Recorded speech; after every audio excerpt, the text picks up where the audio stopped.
Bonsoir à tous. À la une de ce journal, un cri d'alarme sur la situation politique et sécuritaire du Cameroun, un pays au bord de l'implosion, selon le constat de 20 femmes camerounaises reconnues sur le plan international pour leur leadership au regard de la multiplication des conflits liés à Boko Haram et la crise anglophone. Ces femmes demandent au Conseil de sécurité des Nations Unies de mettre la pression sur le gouvernement camerounais afin d'obtenir la libération des prisonniers politiques, la négociation d'un véritable cessez-le-feu et l'organisation d'un nouveau dialogue plus inclusif. Ce plaidoyer des femmes leaders peut-il avoir un écho favorable auprès du Conseil de sécurité des Nations Unies? D'ailleurs, les perspectives politiques du Cameroun préoccupent également la France. Vous verrez dans ce journal comment ce sujet était au cœur des échanges de vues entre le chef de l'État du Cameroun, Paul Biya, et l'ambassadeur de France. À suivre dans ce journal les points saillants de l'entretien qui a duré plus d'une heure au Palais de l'Unité à Yaoundé ce jour. Nous en parlerons au cœur de ce journal.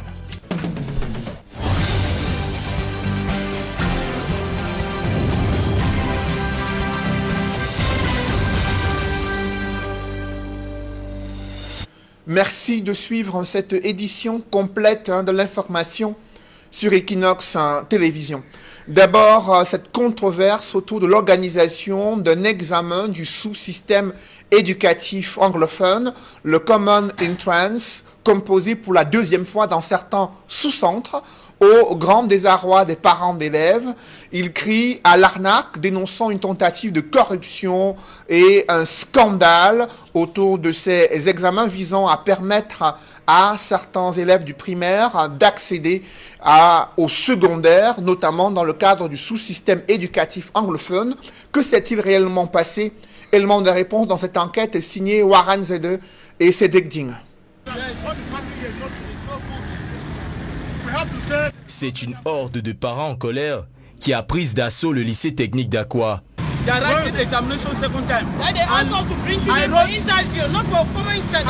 La cause de leur mécontentement, une note qui ne porte aucun estampille, encore moins de signature officielle, mais qui pourtant figure bel et bien sur le portail du dit lycée technique.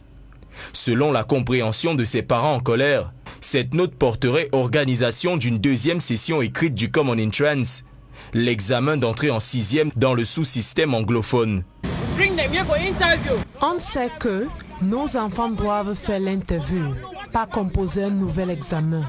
Mais ce qui se passe ici, c'est un deuxième Common Entrance. Nous ne savons pas ce qui se passe.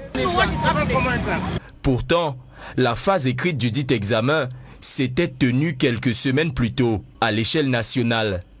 Et seule la phase d'interview était censée se tenir le 2 juin. Pour en avoir le cœur net, nous avons saisi l'un des candidats à la sortie des salles d'examen pour tenter de savoir ce qui leur a été demandé au cours de ce soi-disant examen.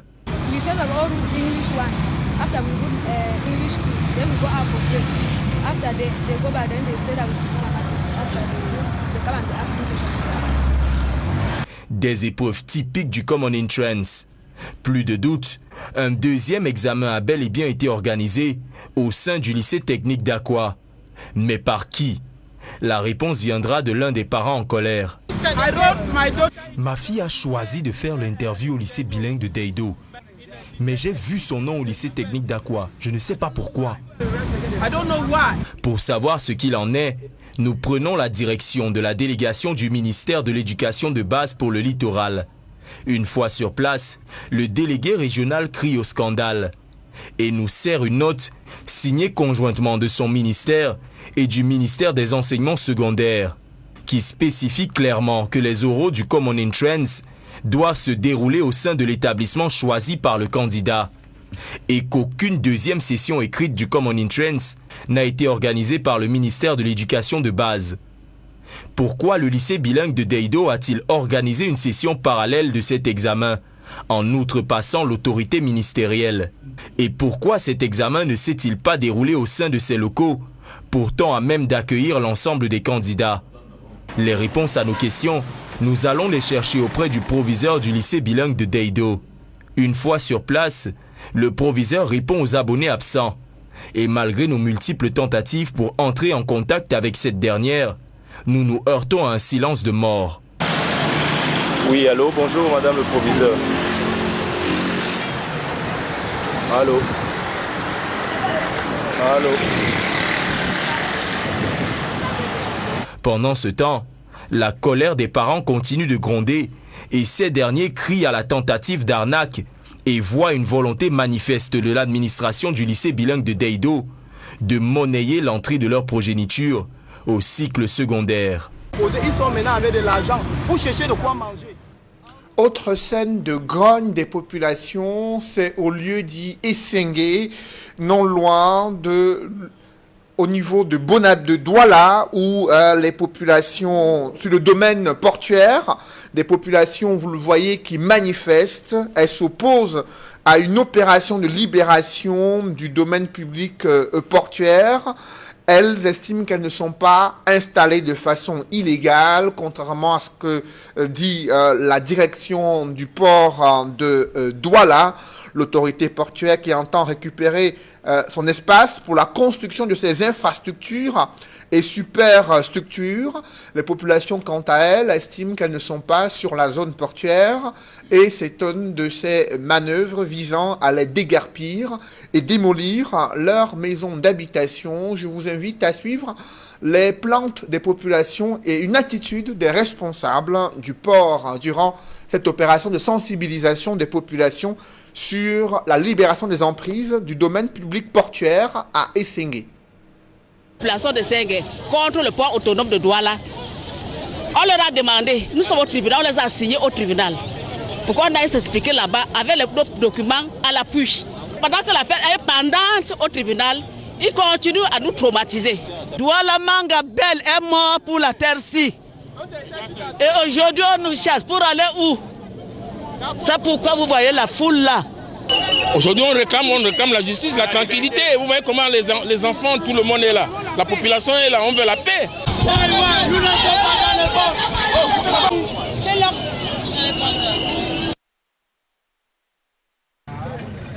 Pour les propos introductifs que vous avez tenus et qui ont déjà permis que nos élèves, nos enfants puissent rentrer dans les salles de classe.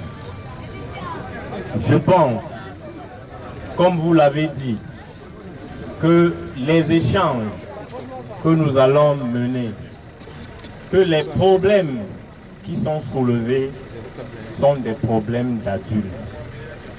Et que si vous commencez aujourd'hui à empêcher à vos enfants d'aller à l'école, vous êtes en train de compromettre leur devenir. Je vous le disais en titre, elles sont 20 femmes camerounaises reconnues sur le plan international pour leur leadership dans la défense des droits humains, l'entrepreneuriat, des femmes leaders montées au créneau pour lancer sur le toit du monde un cri d'alerte sur la situation politique et sécuritaire du Cameroun. Selon ces femmes, le pays est au bord de l'implosion. Elles déclarent que plus de 10 000 personnes sont mortes dans les conflits liés à Boko Haram et la crise anglophone. Au regard de la multiplication des foyers d'insécurité, l'aggravation de la crise humanitaire et la recrudescence des violations des droits de l'homme, ces femmes camerounaises exhortent le Conseil de sécurité des Nations Unies à inscrire à l'ordre du jour l'examen de la situation du Cameroun et plaident afin que l'ONU exerce une pression sur le gouvernement camerounais pour obtenir la libération de tous les prisonniers politiques non violents arrêtés arbitrairement dans le cadre de la lutte contre Boko Haram, la crise anglophone et les mobilisations politiques. Elle demande à l'ONU d'amener le gouvernement camerounais à initier un processus de dialogue et de résolution des conflits qui permettra aux groupes armés de déposer les armes, de favoriser la réconciliation et la pacification du territoire. Parmi ces 20 femmes camerounaises, auteurs de ce plaidoyer adressé aux Nations Unies et autres institutions internationales, il y a Maître Alice Com, Henriette Ekwe, Patricia Thomas Nondamjoya, Rebecca Enontion, Maximilienne Gombe, Kawala, Esther Omam, Cyril Béchon, Bergeline Ndongu. À présent, je vous invite à suivre d'abord ce plaidoyer des femmes mené ici par Kawala. De presse a permis à Maître Alice Com et moi-même de porter la voix de 20 femmes leaders du secteur politique, de la société civile, du secteur privé, qui écrivent à l'ONU d'une part et le Fonds monétaire international de l'autre part. À l'ONU, nous demandons des interventions immédiates et simples pour éviter des crises, l'aggravation de la crise au Cameroun et dans l'ensemble de la sous-région. Nous demandons que l'ONU nous mette à son agenda. Ça fait 5 ans que le pays est en conflit. Nous n'avons pas, le cas du Cameroun n'a pas encore été discuté à l'agenda officiellement du Conseil de sécurité. Nous demandons à être mis à l'agenda du Conseil de sécurité. Nous demandons que le Conseil de sécurité communique officiellement, publiquement au gouvernement du Cameroun les recommandations pour réduire les tensions dans le pays. C'est-à-dire libérer les prisonniers non violents qui ont été arrêtés dans le cadre des crises Boko Haram, crise anglophone, crise politique. Il faut libérer ces personnes et faire baisser les tensions dans le pays. Il faut mettre en place à court terme des moyens pour négocier le cessez-le-feu avec les groupes armés sur le terrain pour que les populations cessent de souffrir. L'ONU, s'il vous plaît, l'ONU doit prendre ces mesures maintenant. Nous l'avons dit dans la lettre, nous ne souhaitons pas que le Cameroun fasse l'objet d'une mission de maintien de la paix. On ne veut pas être dans ce registre-là. Nous ne voulons pas accueillir des casques bleus. Nous ne voulons pas les voir sur le territoire camerounais. Il ne faut pas alors continuer à ignorer notre situation pour que la situation s'aggrave et demain on commence à nous dire qu'on nous envoie les forces de maintien de l'ordre de l'ONU. Voilà notre message à l'ONU. What do you make of the COVID report?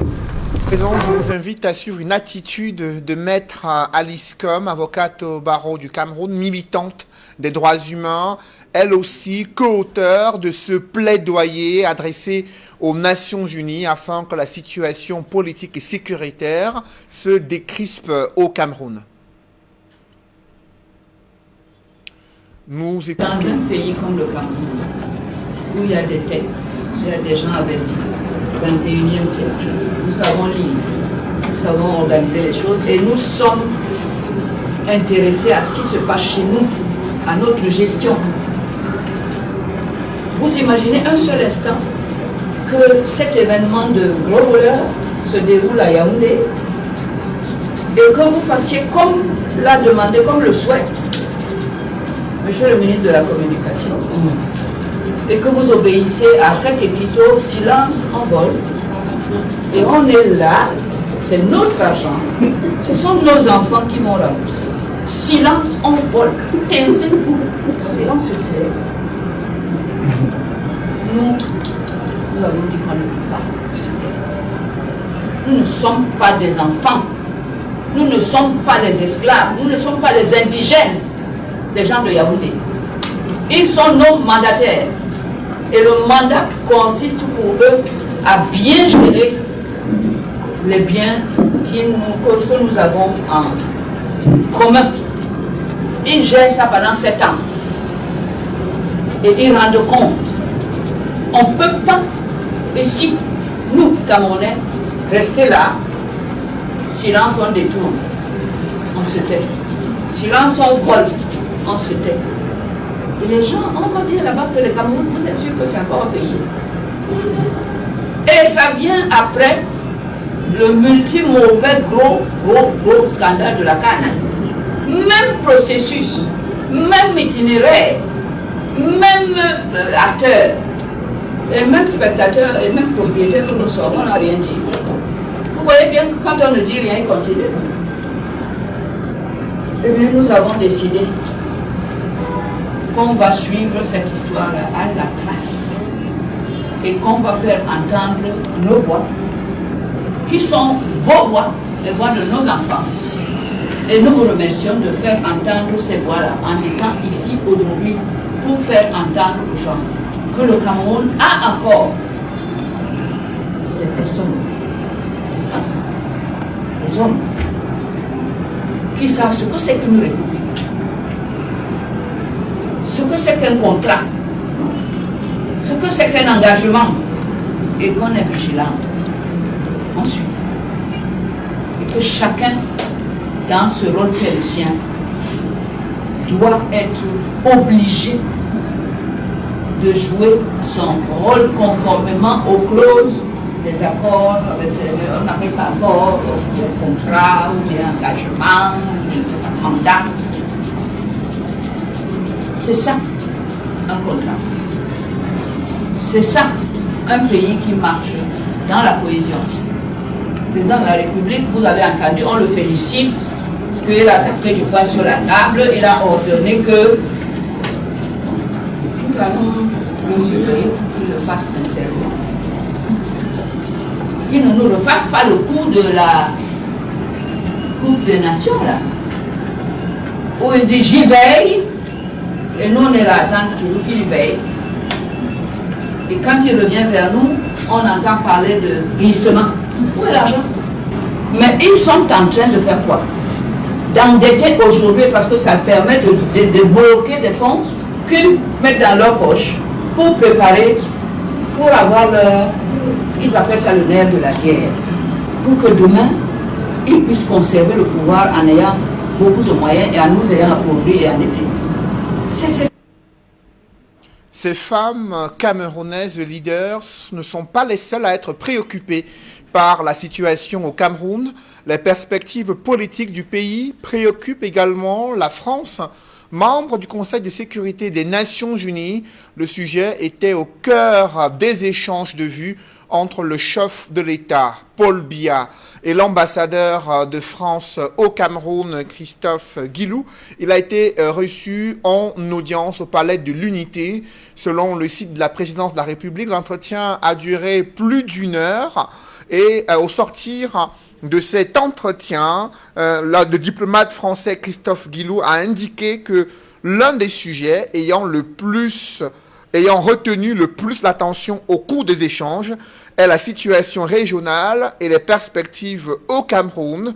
Il a également évoqué avec le président Paul Biya la situation internationale, les dernières initiatives prises par le président Emmanuel Macron en faveur du développement des économies africaines, dont celle du Cameroun.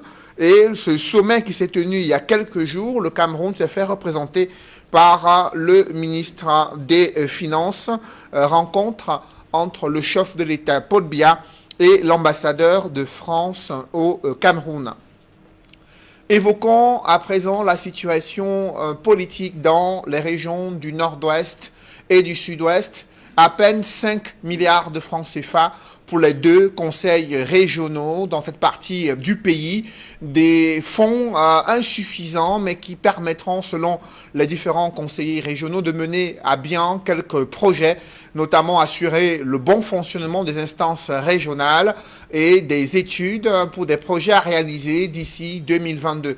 Compte rendu d'Éric Diator, Stellambou et Martin Abanda. 2 milliards 750 millions de francs CFA. Ce sont là les chiffres qui définissent le budget alloué au fonctionnement du Conseil régional du Sud-Ouest. C'était à l'occasion de la session ordinaire présidée par le gouverneur Bernard Okalia-Bilay que l'examination et l'adoption du compte finance a été arrêtée. Le représentant de l'État, dans son propos, a rappelé la rectitude morale dans l'emploi de ces fonds. Il a d'ailleurs cité les Saintes Écritures en illustration. As a biblical passage from the Gospel according to Matthew chapter 5 verses 15 teaches us on this aspect. Un extrait du verset biblique selon Matthieu chapitre 5 verset 13 nous apprend que vous êtes le sel de la terre, mais si le sel perd sa saveur, avec quoi la lui rendra-t-on? C'est dans cet esprit que j'invite tous les membres du bureau exécutif et conseillers régionaux d'être les premiers d'y croire à cette institution. It is in this spirit that I invite all bureau members of the Regional Executive Council and regional councillors present at this session of today to be the first to believe in this institution. Dans cette région où les routes et les maisons ont été détruites, la préoccupation majeure des populations ainsi que celle du conseil régional est orientée vers la reconstruction. We should not forget that the creation of this regional assembly. N'oublions pas que la création de ce conseil régional est une implémentation importante prise par la décision du grand dialogue national. C'est un conseil qui a été mis en place pour combattre les problèmes de la région. C'est pour cela que je précise que ce conseil régional, qui est censé être la solution, ne devienne pas le problème. Which is a solution should not become a problem. Le gouverneur de la région du Sud-Ouest en a profité pour rappeler aux différents membres du conseil régional leurs obligations, surtout le sort qui est réservé à cette institution si jamais elle faillit. Bear in mind the provision of section 289 paragraph 1 and selon la loi, dans la section 2, alinéa 89, je cite, « Lorsque le comportement du conseil régional met gravement en cause les intérêts de la région, il peut être déchu par décret. »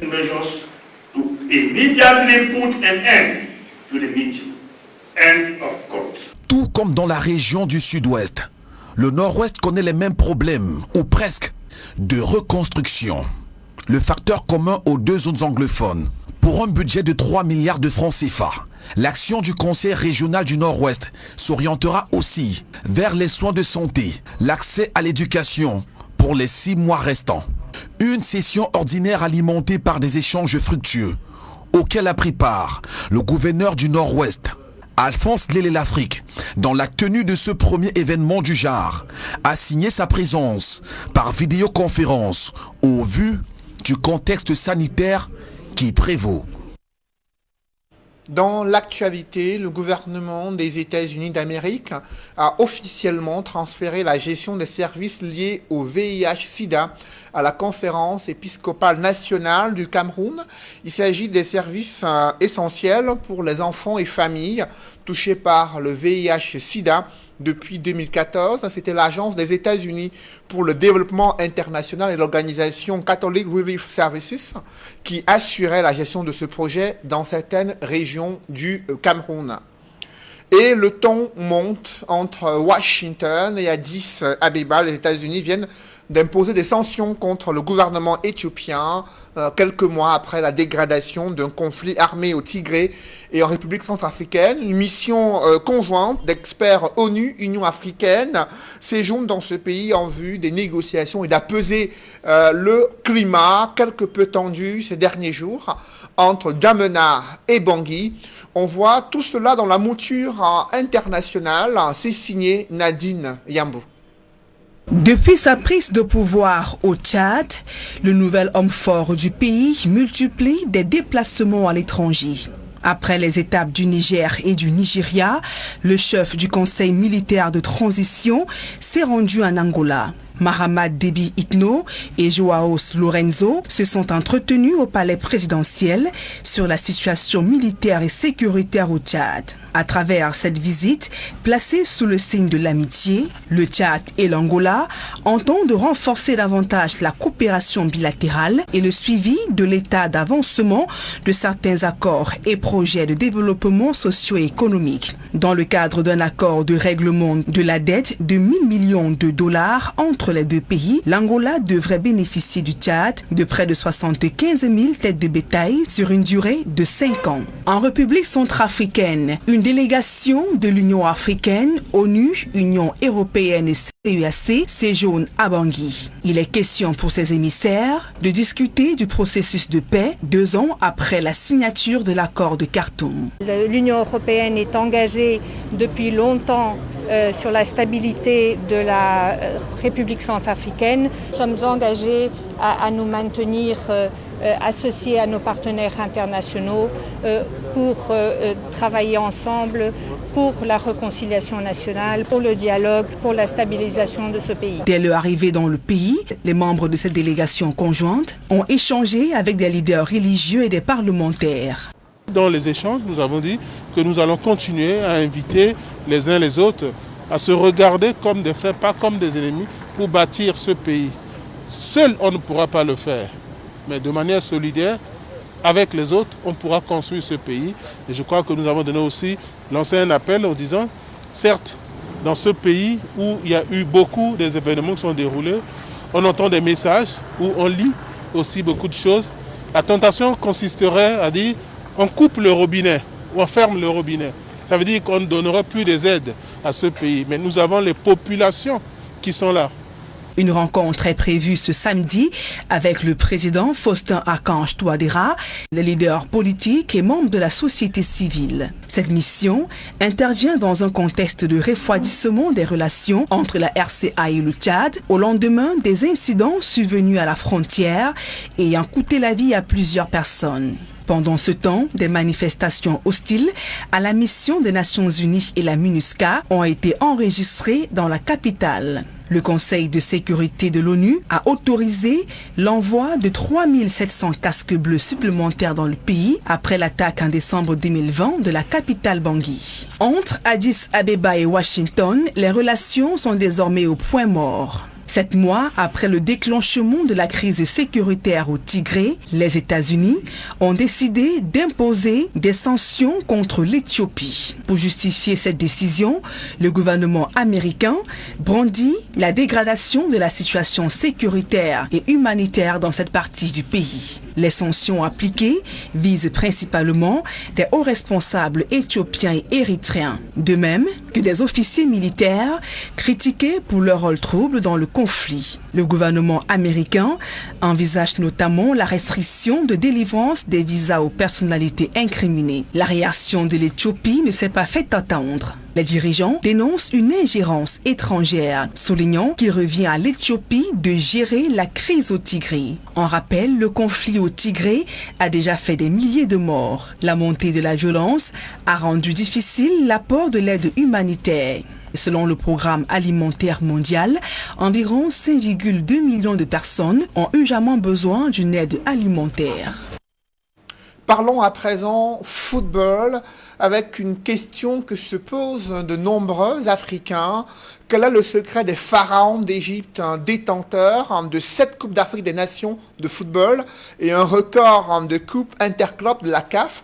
La réponse à cette question se trouve dans leur appropriation de l'organisation et le développement du football sur le sol égyptien depuis 1910. Évocation de l'histoire du football africain sur le chemin de la CAN 2022. C'est avec Jean-Paul Chouniat. Ce programme vous est offert par Kadibir. Notre patrimoine, c'est vous.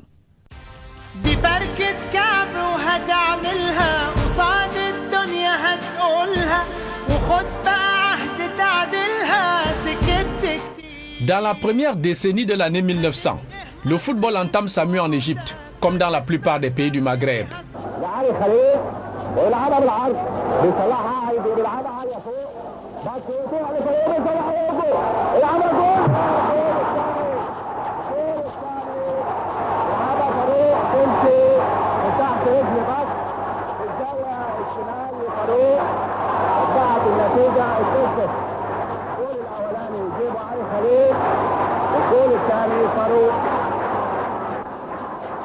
Sous administration britannique, les colons créent des clubs de foot et les étendent aux universités, dans l'objectif de distraire et détourner des milliers de jeunes Égyptiens de leur fort engagement dans les activités politiques. Ainsi est créé par exemple pour les besoins de la cause le Club des hautes études du Caire le 8 décembre 1905 avec l'appui de quelques membres égyptiens. L'équipe prend une envergure nationale.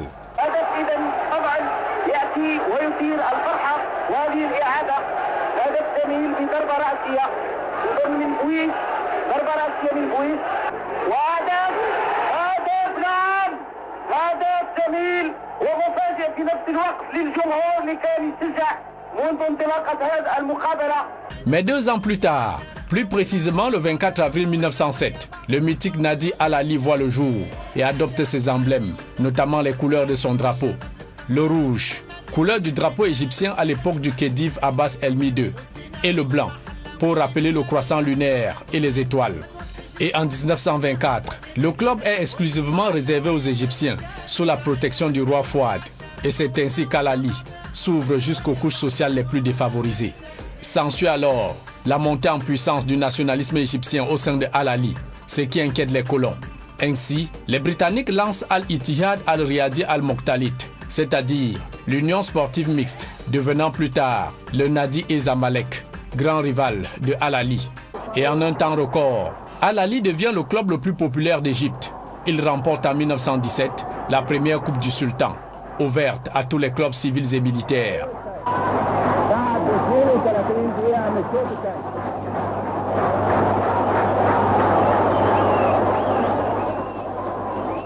En 1921, Fouad Abada, le secrétaire général de Al-Ali et 4 autres clubs, crée l'Union égyptienne de football et s'affilie à la FIFA. C'est le départ de la grande aventure de l'équipe nationale d'Égypte. Et 3 ans plus tard, les Pharaons participent à leurs premiers Jeux olympiques de 1924 à Paris. Première nation africaine présente à un grand rendez-vous international. Entrée tambour battant dans la compétition, les Égyptiens tombent en quart de finale, concédant une cuisante défaite de 0 but contre 5 devant la Suède au stade Pershing de Paris.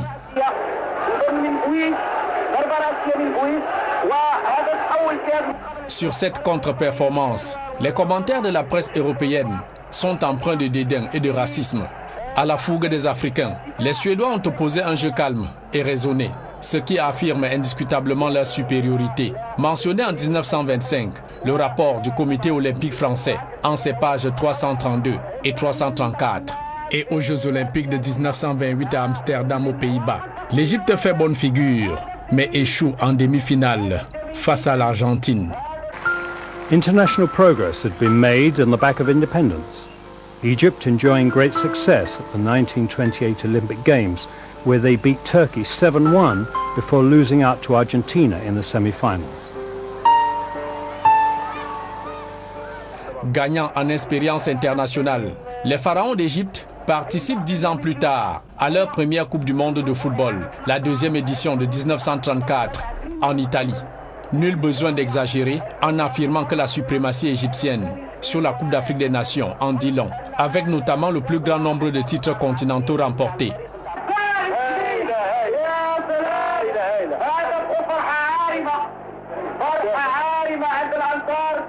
Ce programme vous a été offert par Kadibir. Notre patrimoine, c'est vous. Mesdames, messieurs, c'est la fin de ce journal. Merci de l'avoir suivi. Juste après cette édition de 20h, retrouvez Serge Alain Autou et ses invités pour le débrief du journal sur le plateau d'Equinox Soir. Serge Alain. 5 milliards de francs CFA pour les conseils régionaux du Nord-Ouest et du Sud-Ouest. Ce sont les seuls montants qu'ils ont pu obtenir de l'administration centrale du Cameroun pour faire fonctionner ces instances régionales. Vous vous souvenez, le président de la Chambre des chefs traditionnels du Sud-Ouest avait dénoncé il y a quelques mois le manque cruel de moyens financiers pour mener les actions sur le terrain. On était alors à 4 mois après la mise en place des tout premiers conseils régionaux du Cameroun. 5 milliards pour 2 régions en guerre depuis près de 5 ans et les gouverneurs toujours présents représentant l'État du Cameroun ont tenu à donner des orientations aux présidents des différents conseils régionaux sur comment ils devraient utiliser cet argent et surtout afin qu'ils veillent à la transparence dans la gestion financière de ces premiers financements reçus de l'État du Cameroun. C'est Jalan. Voilà, madame, monsieur, c'est donc l'essentiel. L'équinoxoire, deuxième partie.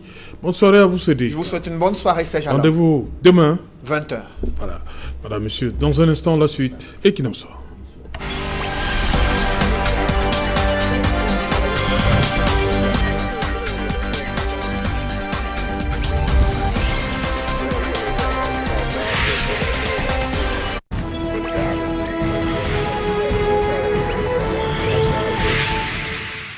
Le temps du débrief du journal, toujours en compagnie du docteur Roger Etoa, Bombok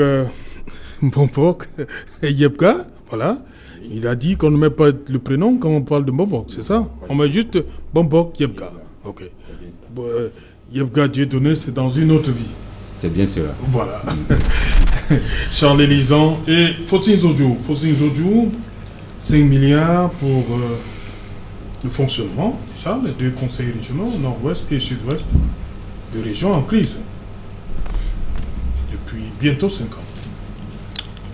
Est-ce que les régions du nord-ouest et du sud-ouest ont besoin des conseils régionaux pour résoudre leurs problèmes?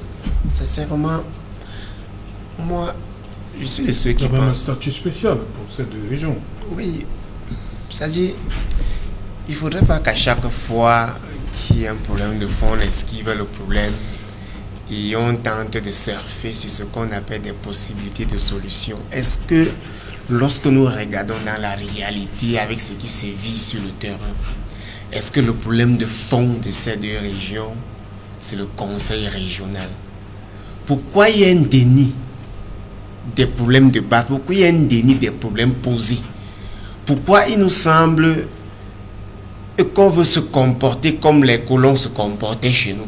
C'est-à-dire que tandis que les Ounyobe, les Wandji menaient des luttes pour revendiquer l'indépendance du Cameroun, l'administration, lui, se contentait de créer des centres d'état civil et de trouver dans des villages des personnes qui vont représenter l'administration coloniale, tout en oubliant le problème que la population posait et qui étaient les problèmes qui les tenaient à cœur afin que l'ordre puisse être rétabli. Moi, il y a si je commente sur les 5 milliards, 5 milliards, je ne veux pas faire de commentaires dessus parce que nous savons que tout ce qui est comme des blocages de fonds dans notre pays actuellement est sujet à détournement. Donc je préfère esquiver les 5 milliards. Donc vous voyez déjà le détournement. Oui, mais puisque c'est comme ça partout, je préfère esquiver les 5 milliards. Comme ça partout? Oui, mais ça veut dire que tout ce qui est comme argent est sujet à détournement.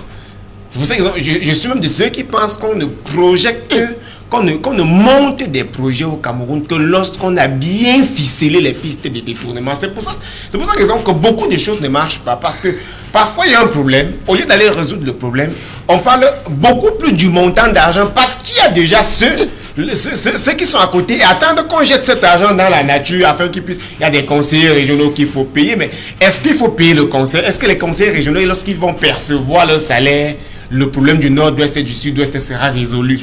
Est-ce qu'en construisant le siège du conseil régional du nord-ouest à Bamenda et du sud-ouest à Bouya, est-ce que le problème du nord-ouest et du sud-ouest sera résolu?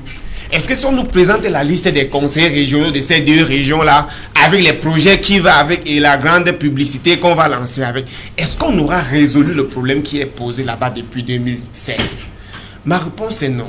Je pense que ceux qui nous dirigent pour le moment devraient à un moment donné regarder la quantité de douleur que le peuple a déjà subi derrière cette guerre et de comprendre que l'administration, le fonctionnement de l'administration et la création des institutions n'est pas le problème posé. Le problème posé est ailleurs et tout le monde le connaît. Même ceux qui soutiennent l'actuel régime connaissent que le problème est ailleurs. Est-ce que le problème c'est le conseil régional? Est-ce que ces populations même à qui on a octroyé un statut spécial à travers un dialogue national dont ils n'étaient pas représentatifs, est-ce qu'ils attendent le statut spécial comme la solution à leurs problèmes? Est-ce qu'ils vous ont dit qu'ils voulaient qu'on les considère comme des Camerounais autres que les autres et qu'on les octroie un statut spécial? Est-ce qu'ils avaient dit ça? Est-ce qu'ils avaient dit qu'ils voudraient que Bamenda et Buea soient administrés différemment de Baossam et de Yaoundé? Est-ce qu'ils avaient dit ça lorsqu'ils posaient leurs revendications? Ils ont dit quoi? Vous pouvez nous rappeler rapidement? Ils ont dit ceci. Nous voulons que désormais, dans notre pays, chaque région soit capable de gérer ses fonds. Ils ont demandé le fédéralisme. Ça faisait partie des problèmes de base. Et vous vous souvenez que lors d'une réunion où les gens demandaient le fédéralisme, une bonne partie de ces militants pro-fédéralistes avaient été déportés en prison. Parce qu'ils avaient dit, mais vous refusez la question du fédéralisme, comment, alors que nous pensons que ce pays a déjà vécu le fédéralisme, comment vous refusez qu'on parle de ça? Vous savez qu'il y a un temps ici, il était interdit dans notre pays d'ouvrir le débat sur le fédéralisme. Même si aujourd'hui on laisse libre chemin à n'importe qui de parler. Est-ce que ce peuple avait demandé un fédéralisme pour le nord-ouest et le sud-ouest? Puisque il demandait un fédéralisme pour le Cameroun. Pour que ce qu'on applique à Bamenda, qu'on l'applique à Yaoundé et à Douala, et que ces partent de Bamenda, qui savent que la loi fédérale de telle fédération stipule que... Alors, quand on les ouvre des choses, aujourd'hui, on les parle du conseil régional. Après-demain, c'est le statut spécial. Est-ce que c'est la question de fond? Est-ce que nous ne sommes pas en train de vouloir perdre un peu de temps pour finir le septennat des graves problèmes et des grandes difficultés qui est actuellement en cours? Est-ce que la population du nord-ouest et du sud-ouest... Septennat de quoi vous avez dit? Des graves problèmes et des grandes difficultés. Est-ce que la population du nord-ouest et du sud-ouest a demandé au régime RDPC le conseil régional comme condition de fin des hostilités? Voilà, merci. D'abord vous. Et hier, c'était Douala, 3 milliards pour toujours le fonctionnement, 2 milliards nord-ouest, 2 milliards et demi, je suppose, pour le nord-ouest, 2 milliards et demi pour le sud-ouest, 2 milliards pour le fonctionnement. Alors, pour un départ. Oui. Parce que beaucoup sont pleins, il n'y a pas de structure, il n'y a pas... Il faut l'institution qui va accueillir les conseillers régionaux, ça n'existe pas. Bon, est-ce que cet argent-là que l'État central met à la disposition des conseils régionaux, pour vous, c'est suffisant? Oui, j'ai tout simplement peur, parce que quand on dit souvent que l'exemple vient de haut, j'ai peur que tel qu'on a vu gérer la préparation de la CAN, et on va parler de 1000 milliards pour les infrastructures. 3000 milliards. On a vu comment ça a été géré et rien n'a fait. On a vu comment les 180 milliards, heureusement que là il y avait un œil qui venait de l'extérieur. Bon, j'ai envie de dire que chacun attend chez lui que la manne tombe du ciel. En ce moment-là, si ce n'est pas l'argent contrôlé par le Fonds monétaire ou bien la Banque mondiale, chacun pourra regarder. Tout ce qui est intéressant, c'est de monter un bon projet, d'interpeller des consultants, parce que c'est la toute première fois que nous ayons le conseil régional. Il nous faut des experts pour nous accompagner. Et ces experts-là ne viennent pas là pour leurs beaux yeux. Ils seront sûrement rémunérés. Donc, tout cela, ça rentre dans le fonctionnement. C'est normal que les projets soient bien montés.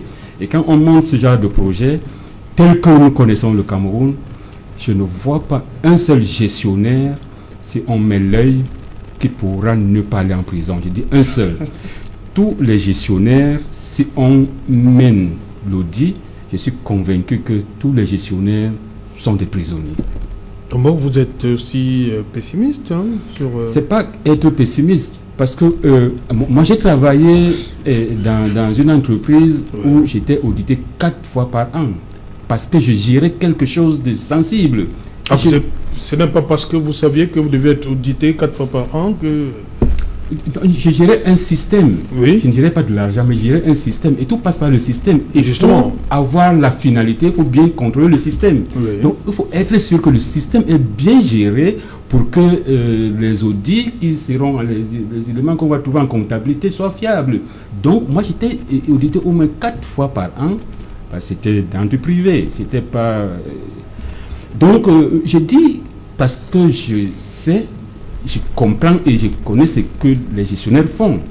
En ce moment-là, j'ai envie de dire qu'il n'y a pas un seul gestionnaire qui peut être propre. Pourtant, tous les documents sont valides, sont propres. Mais allez donc voir la suite. C'est compliqué. Donc, puisqu'on nous a dit à l'époque qu'il fallait les preuves sont là, et tout est là, tout est propre. Les preuves sont là? Oui, mais la preuve... On parle de présomption d'innocence, là. Oui, non, j'ai dit, on peut imaginer, vous ne pouvez pas passer un marché de 10 millions par hasard. Vous passez un marché, il y a des procédures qu'on suit, puisqu'il y a... On parle souvent de gré à gré. Pourquoi le gré à gré? C'est né parce qu'il y a une possibilité d'avoir des gré à gré. Et dans quelles conditions on a des gré à gré? On crée toutes ces conditions pour que tout arrive normalement. Donc si vous suivez exactement une procédure, vous verrez que de bout en bout, tout a été respecté. Parce qu'on a créé des canaux pour qu'on puisse contourner ci, qu'on puisse contourner ça. Tout est propre. Quand vous regardez une procédure, tout est propre. Donc, moi je pense que les conseillers régionaux, et c'est leur début, et ils vont voir comment. Mais si jamais il y a le regional gate, ça risque d'attraper quelqu'un. Donc, non, on va pas. C'est à peine 6 mois vous parlez de regional gate. Je dis qu'il faut respecter des procédures. Ils ont élaboré des projets qui sont fiables, qui ont été validés. Maintenant, quand on va rentrer dans des fournisseurs, des consultants qui viendront les assister, j'espère qu'il n'y aura pas de cousins, qu'il n'y aura pas de beaux-frères, qu'il n'y aura pas. C'est ce que je souhaite. Okay. Mais si c'est ça et qui arrive, on risque donc de tomber à autre chose. Okay. Charles Lisan, beaucoup de milliards depuis que ces sessions-là sont ouvertes. Il y a eu l'Ouest, il y a le littoral, que vous connaissez, 3 milliards pour la région du littoral, 5 milliards pour le NOSO, des milliards pour le fonctionnement seulement. Non. Il faut... Pour un début, c'est acceptable parce qu'ils ont posé quand même des problèmes. Alors déjà, il n'y a pas de siège. Où est-ce qu'ils vont siéger? C'est le discours qu'on a entendu jusque-là, venant de la part des conseillers régionaux. Il faut d'abord recadrer certaines choses, chers amis. Je voudrais rappeler à ceux qui nous écoutent ce soir que, bien qu'étant un érudit et dépositaire des pouvoirs ancestraux, Bokpo est aussi un homme politique. Il faut que ça se sache. Il est aussi un homme politique. Et là, dans son intervention, c'est l'homme politique qui réagissait. Comment vous le savez? C'est un homme politique. Bon, donc il faut qu'on le sache. Il est de quel parti? J'arrive. C'est un homme politique qui réagissait. Donc il ne faut pas qu'on soit déguisé et on dit des choses parce qu'on a la maison, on a l'impression que c'est un traditionnaliste qui parle. Non, c'est un homme politique qui vient de parler d'opposition. Je voudrais lui faire comprendre que les 3 000 milliards sont audités. Et que si lui avait un audit 4 fois par an, ça faisait un audit tous les 3 mois. En 3 mois, on a tout le temps de voler. Or, oui, on a tout le temps de voler en 3 mois. Parce que c'est un audit tous les 3 mois. Alors, le Cameroun a adhéré à OHADA. Pour OHADA, actuellement, c'est tous les mois. À travers, la structure interne à l'entité que vous dirigez, qui peut avoir soit un service, soit un département, soit une direction du contrôle interne ou de l'audit. C'est une obligation. 2, à travers le ministère de tutelle qui gère le contrôle des entités publiques qu'on appelle le CONSUPÉ. Et plus loin, un organe indépendant qu'on appelle le commissaire au compte, qui est forcément un cabinet de constellation en expertise comptable ou fiscalité que tout le monde connaît. Donc il y a 3 niveaux de contrôle dans les entités publiques aujourd'hui. C'est pourquoi, si tant est-il que tout gestionnaire est un potentiel voleur, d'après vous, parce qu'il gère de l'argent, alors c'est dans le sens que vous aussi, pendant que vous gérez, vous êtes aussi un potentiel voleur. C'est parce qu'on distinguait les contrôles que vous avez eu le temps peut-être de... Je ne l'ai pas dit, mais il faut qu'on avance. Et je voudrais aussi faire comprendre à ceux qui nous écoutent que M. Fosizon, on ne paye pas les conseillers régionaux. Il faut, comme te l'a dit, on sont des amis, on se tutoie, comme te l'a dit, professeur Docteur, il faut que quand on arrive dans une tribune aussi prestigieuse, aussi importante qu'Equinox soit, qu'on soit les porteurs de la bonne nouvelle. On ne paye pas les conseillers régionaux, on ne paye pas les conseillers municipaux, on ne paye pas, je ne sais pas moi, ils ont ce qu'on appelle les perdièmes de présence quand ils siègent.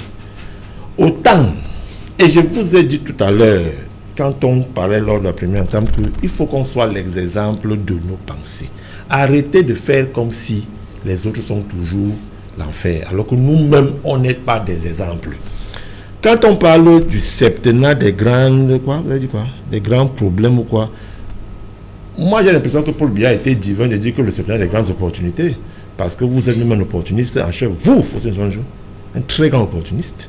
Donc il faut à un moment donné qu'on arrête certaines choses.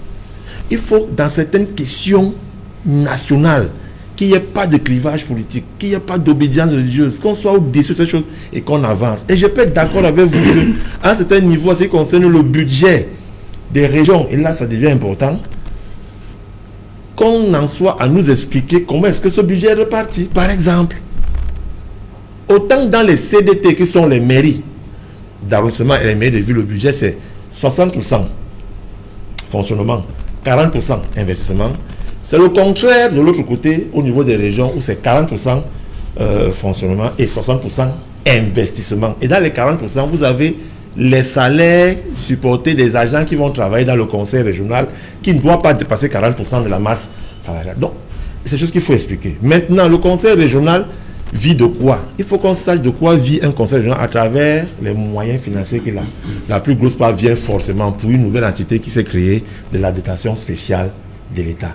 Si on prend les 15% du budget national qu'on doit répartir à tous les CDT, ce n'est pas beaucoup. C'est pourquoi l'État, aujourd'hui, a plus le temps, le gouvernement central, appelons-le ainsi, a plus le temps, depuis leurs élections en mars, qu'ils travaillent sur les budgets, encore qu'on n'est plus dans les budgets dépenses, on est maintenant dans les budgets programmes. Et les 3 milliards, c'est pourquoi, il faut recruter du personnel, c'est l'occasion pour les jeunes, les femmes et tous ceux qui ont de l'expertise pour pouvoir créer du bien-être dans les régions de se faire recruter. Tout ce étant par ailleurs égal que ceux qui vont procéder au recrutement seront clairs. Deuxième chose, c'est pour asseoir des programmes d'investissement, puisque le démarrage obligatoire, c'est dès l'exercice budgétaire fiscal du 1er janvier 2022. Ça veut dire que cet argent servira à quoi, par exemple? Moi, je ne serais pas d'accord qu'on donne 3 milliards à une région rien que pour recruter les gens et étudier les CV. Ce n'est pas normal dans un pays qui est en train de vouloir décoller. Mais que ces 3 milliards soient assis pour, étudier. Encore que au littoral, on a la chance d'avoir un édifice public qui leur a été offert. Pour le moment, ils vont construire l'édifice après. Donc, ils n'ont pas de problème de loyer et tout. Il faut aujourd'hui asseoir, appeler l'expertise. La sous-préfecture doit la première. Oui, pour le moment, c'est ce qu'ils utilisent. Donc, on vous dit c'est une économie. Il faut dire c'est une économie pour le conseil régional du littoral. Il faut appeler l'expertise locale, disons régionale, il y en a. Pour qu'ensemble ils s'asseyent pour penser le développement. Je suis heureux d'apprendre que le premier projet d'investissement qui va démarrer le 1er janvier 2022, c'est la Sodecam. Vous savez quoi, Sodecam? Sodecam. Voilà. Donc, vous voyez donc que c'est quelque chose qui va... Le développement du CAM. Alors, les pionniers. Tout à fait. Donc, dans ce genre de projet, on est appelé à soutenir ce genre d'initiative et que cela soit le grenier de la création de la richesse. Et pour terminer, je voudrais dire à M. Fosson qu'on ne peut pas être d'accord ou pas du grand dialogue national. C'est une recommandation des populations du Nozo qui veulent justement cette gestion particulière de leur territoire à travers le statut spécial qu'on leur a accordé. Ceux qui étaient au grand dialogue, c'était les anglophones, vous n'étiez pas.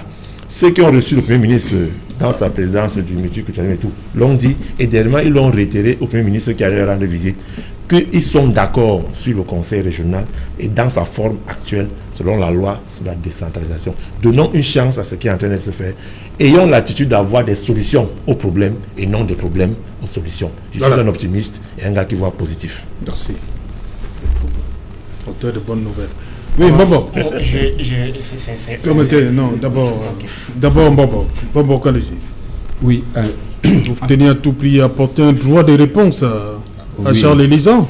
Oui, et à la première partie, Charles Elisan m'a reproché de porter les lunettes parce que ce n'est pas traditionnel. Et justement, il faut revenir à cela. Et pourquoi? Parce que ça a vraiment un lien et ça s'explique avec la vaccination dont on parle. Moi, je me rappelle, je suis un jeune salarié et il y a un médecin de l'entreprise qui oblige tous les salariés à faire la visite systématique. Moi, je vois très bien, même maintenant, je lis sans lunettes. On m'oblige à porter des lunettes, étant tout jeune. Je commence à porter des lunettes, mais voilà, aujourd'hui, je les mets parce que j'ai été habitué à porter ça.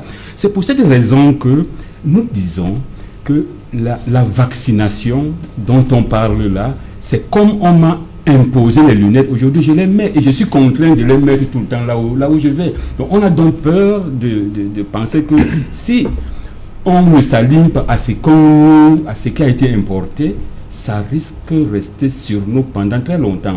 Pour cette raison, sauf si on m'oblige à être vacciné, moi je ne suis pas pour qu'on me vaccine. Mais si on me vaccine, je vais prendre l'huile de palme, la vraie huile de palme, pas l'huile de palme de la soca palme, mais la vraie huile de palme, 2 cuillerées pour anéantir ça, le palmier du village. Je prends 2 cuillerées, ça anéantit ce qu'on va mettre dans mon corps naturellement. Donc moi je ne suis pas pour les choses qu'on importe. Après aujourd'hui, je mets les lunettes parce qu'on me les a imposées. Et pour finir, je ne peux pas partir d'ici quand on a indexé les bambambok. Charles Diz dit qu'il y a tellement de bambambok que je tiens à dire que le mbombo c'est le guide spirituel, c'est pas le guérisseur traditionnel.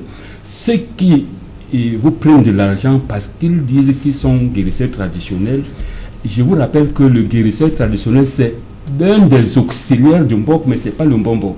Le mbombo c'est le guide spirituel. Donc je tenais quand même à le dire pour que, comme mon jeune frère Eli pense qu'il y a tellement de mbombo qui ne font plus leur travail, mais c'est des auxiliaires du mbok qui font la guérison, et le mbombo c'est le guide spirituel. Ok, voilà, docteur, intervient d'abord, docteur. Vaccination, le caractère n'est pas obligatoire, mais lorsque les vaccins sont arrivés, le personnel de santé faisait partie des cibles prioritaires pour le vaccin. Comment comprendre ce langage? On n'est pas obligé de se faire vacciner, mais quelque part on dit le médecin doit être vacciné, c'est lui qui porte la parole du vaccin. Comment ça va se passer? Oui, permettez-moi un peu encore de titiller notre seul mbombo qui est sur le plateau. Et je viens d'apprendre qu'un de mes confrères lui a fait du mal en lui imposant les lunettes. C'est-à-dire que je suis étonné. C'est-à-dire qu'un médecin a voulu lui faire du mal en lui imposant des lunettes. Je suis une prescription est devenue un mal qu'on fait à un patient, donc je suis étonné. Et je suis encore étonné que je pense qu'il a 0,25.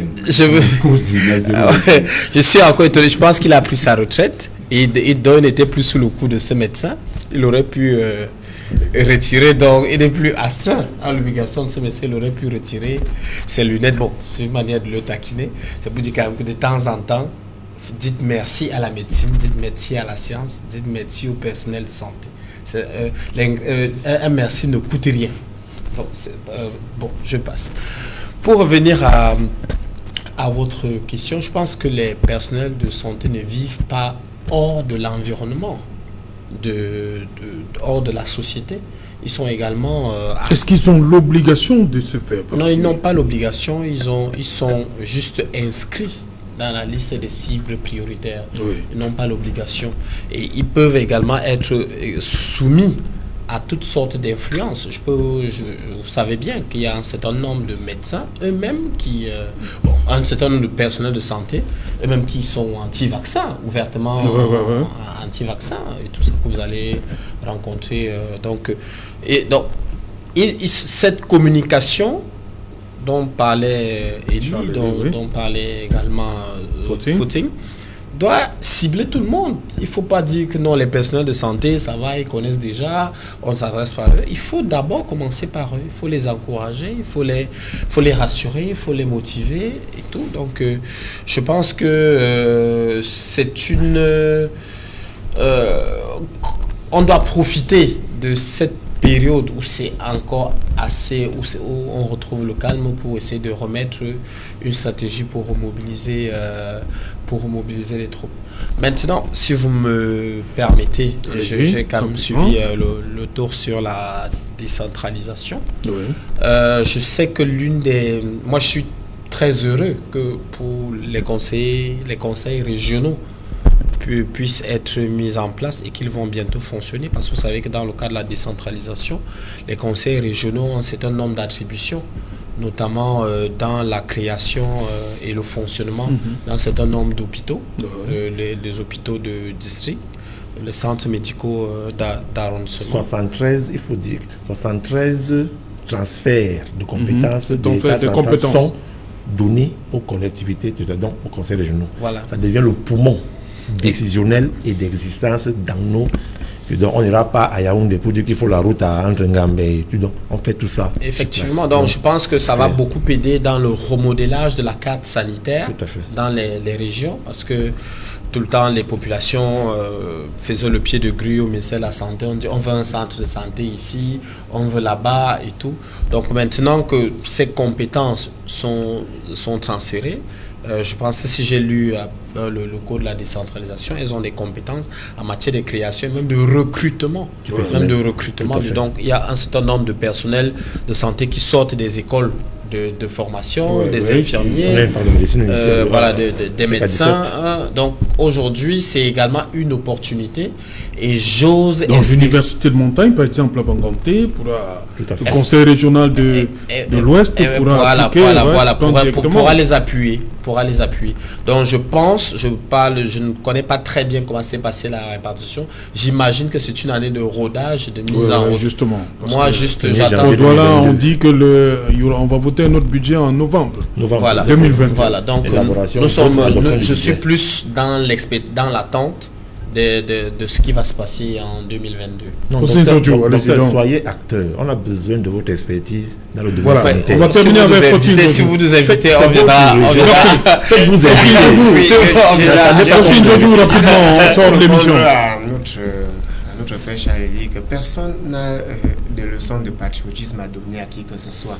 Le fait de toujours croire que les uns et les autres ne sont pas positifs et qu'ils ne proposent rien, ne font rien pour le Cameroun, vous amène justement à commettre beaucoup d'erreurs. Et vous ne vous rendez pas souvent compte, puisque peut-être vous êtes du côté de ceux qui pilotent. Je disais, vous avez dit qu'on ne paye pas les conseillers régionaux, tout comme les conseillers municipaux. Pourtant, ce que moi je décriais, c'est le fait que les conseillers régionaux, comme les conseillers municipaux, comme même certains députés dans ce pays, soient aux alentours pour guetter justement ce budget-là, afin de gagner les marchés, les prestations. C'est ce que moi je décriais. Moi je décriais en disant que ce n'est pas parce qu'on ne les paye pas, c'est pas parce qu'ils n'ont pas de salaire à la fin du mois que vous devez croire que eux ils sont là pour rien, parce que ça a toujours fonctionné comme ça. Et il ne faut pas être à ce genre. Vous dites qu'on rien n'interdit à un député de gagner un marché. Rien ne lui interdit. On ne dit pas non, mais si un député doit contrôler l'action gouvernementale et se retrouve dans un marché totalement scandaleux comme le marché peut-être du FMI, le véritable marché du FMI, c'est quel marché? Comme l'agent du FMI. Quel agent? L'agent du FMI, 180 milliards. On fait quoi? Oui. On a donné. Bon, on parle de survivants. Oui, non, moi je parle encore des députés, du Cameroun.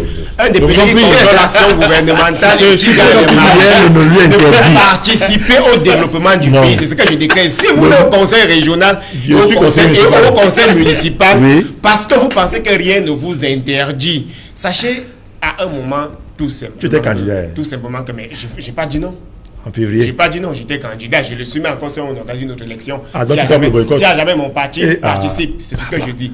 Donc si vous, au conseil municipal, au conseil régional, vous allez vous comporter comme des députés qui étant au Parlement, refusent de contrôler l'action du Parlement. Si tu n'as pas qualité à faire des leçons de morale dans la gestion des choses, s'il te plaît, il faut te taire. d'être passé. Merci à vous, Charles-Élie, également. Merci, Bobo.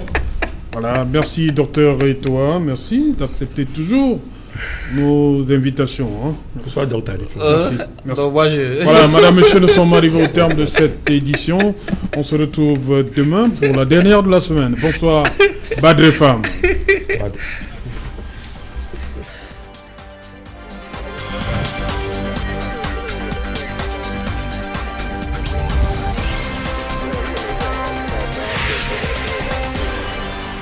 La compagnie d'assurance Saham devient sans l'âme. L'annonce de cette mutation